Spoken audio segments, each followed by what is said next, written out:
విశ్వనాథ ప్రభు అయిన శివ మహాదేవ ప్రభునకు జయము జయము. శ్రీ తిరుమలార స్వామికి జయము జయము. తిరుమందిరమునకు జయము జయము.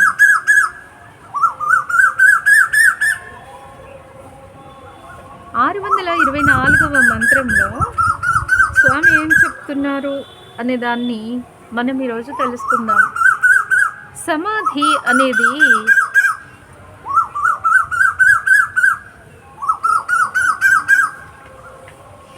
శివుని చెంతకు మనలను చేరవేస్తుంది అంటున్నారు స్వామి. దేహ కారాగార గృహంలో జీవ శ్వాస బందీకృతమైంది. దానిని ఏ కోరికలే లేని చోటు అయినా ఆ ఊర్ధ్వ భూమికకు చేరుస్తారు సమాధి స్థితిగతులు.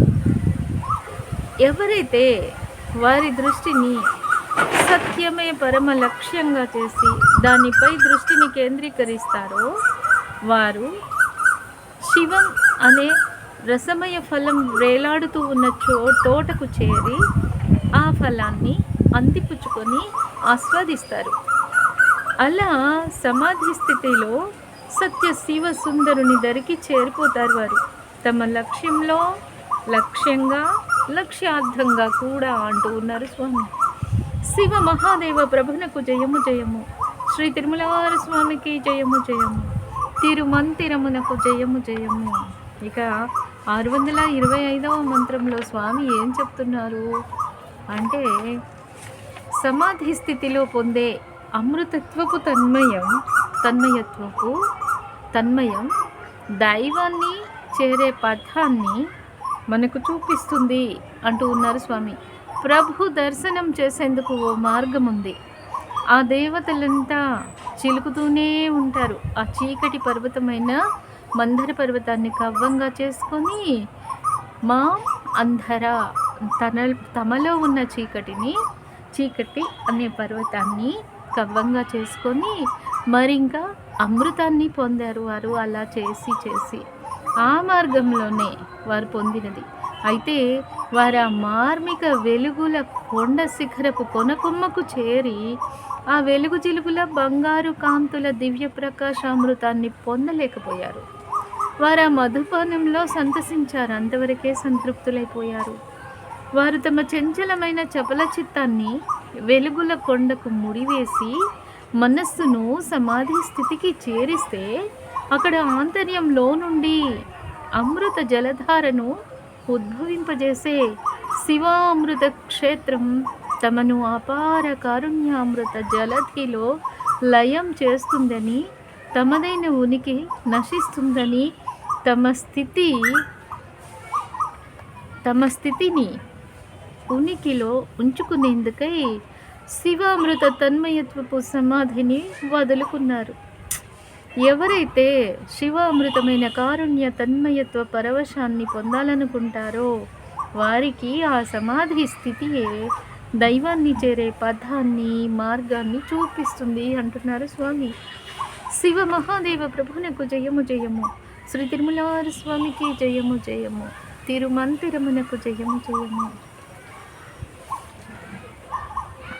ఈ కోకిల కూడా శివం శివం అంటూ ఉన్నట్లుంది. 626వ మంత్రంలో సమాధి స్థితిలో దైవంతో ఏకత్వం సిద్ధిస్తుంది అంటున్నారు స్వామి. అతడు మన సొంతమైన వాడు, సొంతమే అయి ఉన్నవాడు. అతడే ఆది ప్రధాన దైవం. అతడే చతుర్వేదములను బోధించినవాడు. అతడే అంతరంలో వెలిగే స్వచ్ఛ బంగారు ప్రకాశం. అందరూ అతడిని తెగని తేనెధార వంటి ప్రేమధారతో ఆరాధిస్తారు. మనసు యొక్క మాయాజాలైన కోరికలన్నింటినీ శూన్యం చేసి అతడినే వారు చేరుకుంటారు. అలా వారు ఆ మార్మిక కల్పవృక్షపు చిటారు కొమ్మకు ఎగబ్రాకుతూ ఉంటారు. సమాధి స్థితిలో వారి శ్వాస నిలిచిపోతుంది. ఆ సమాధిలో వారింకా అతడిలో ఒక్కటైపోతారు. తామింకా ఏమాత్రమూ మిగలకుండా అంటున్నారు ఈ 626వ మంత్రంలో. ఎంత అద్భుతమైన మంత్రం ఇది. శివ మహాదేవ ప్రభునకు జయము జయము. శ్రీ తిరుమలార స్వామికి జయము జయము. తిరుమంతిరమునకు జయము జయము. ఇలా సమాధి స్థితిలో శివంలో తాము వశమైపోవడాన్ని గురించి స్వామి మనకు చెప్పారు. 627వ మంత్రంలో ఇంకా ఏం చెప్తున్నారు వీరు? సమాధి స్థితిలో దర్శనమిచ్చే మార్మిక చంద్రిమని గురించి కూడా చెప్తున్నారు. ముక్కోణాకారపు 3 కోణాల మూలాధారానికి ఆవల ఎక్కడైతే సమయము ప్రదేశము కలిసిపోతాయో అక్కడ ఆ పతాక కేంద్రంలో నొసటి భాగానికి వ్యతిరేక భాగంలో ఆ బాలచంద్రుడు వ్రేళ్లాడుతూ ఉంటాడు. అసంఖ్యాకమైన రూపాలతో అసమానమైన సోయగాలతో వెలిగిపోతూ ఉంటాడు. కాలము సూర్యచంద్రుల భూక్షేత్రాల కలయికలతో ఏర్పడే చోటు అది. భూమి తన చుట్టూ తాను తిరగడంలో భూమి అనే ప్రదేశంలో ప్రతి కణము తన చుట్టూ తాను తిరుగుతూ ఉంటాయి. అలా కణాలలోని తృణాలు మరింత ఏకీకృతమవుతూ ఫలంగా పరమాణువుల రూపధారణం జరుగుతూ ఉండగా ఫలము సూర్యచంద్ర కిరణాల భూ అయస్కాంతిక క్షేత్రాలుగా పరిమార్చబడుతుండగా కణంలో కాలాలన్నీ ఫలవంతమైపోతూ ఉన్న విధానమే విధిగా కొనసాగుతూ పదార్థంగా కాలము పరివర్తితమవుతూ ఉన్న ముక్కోణము సూర్యకిరణము ఒక సరళ రేఖగా, చంద్రకిరణము ఒక సరళ రేఖగా, భూపు కిరణము ఒక సరళ రేఖగా ఆ మూడు కలిసి ఉంటున్న ఆ క్షేత్రమే అయస్కాంతిక క్షేత్రంగా పదార్థములకు శక్తి ప్రదానము చేసే ఆ మూలమైన ఆధారభూత ధారల కేంద్రంలో వెలిగే తేజస్సు రూపుదాల్చిన ప్రాణిగా తన ఆజ్ఞాచక్ర కేంద్రంలో ఆ కేంద్రానికి వెనుక శివుని శిరస్సుపై వెలిగే చంద్రుని వలె దర్శనమిచ్చే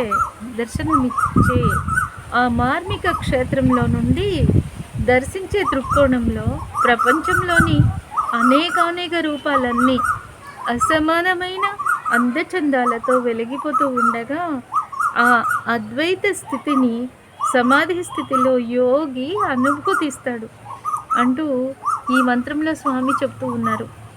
శివ మహాదేవ ప్రభునకు జయము జయము, శ్రీ తిరుమలారి స్వామికి జయము జయము, తిరుమంతిరమునకు జయము జయము. ఈ కోకిల కూడా తాను శివ మంత్రాన్ని చేస్తూ ఉన్నట్టుగా ఉంది కదండి. తిరిగి మరో విభాగంలో మళ్ళీ కలుద్దాం.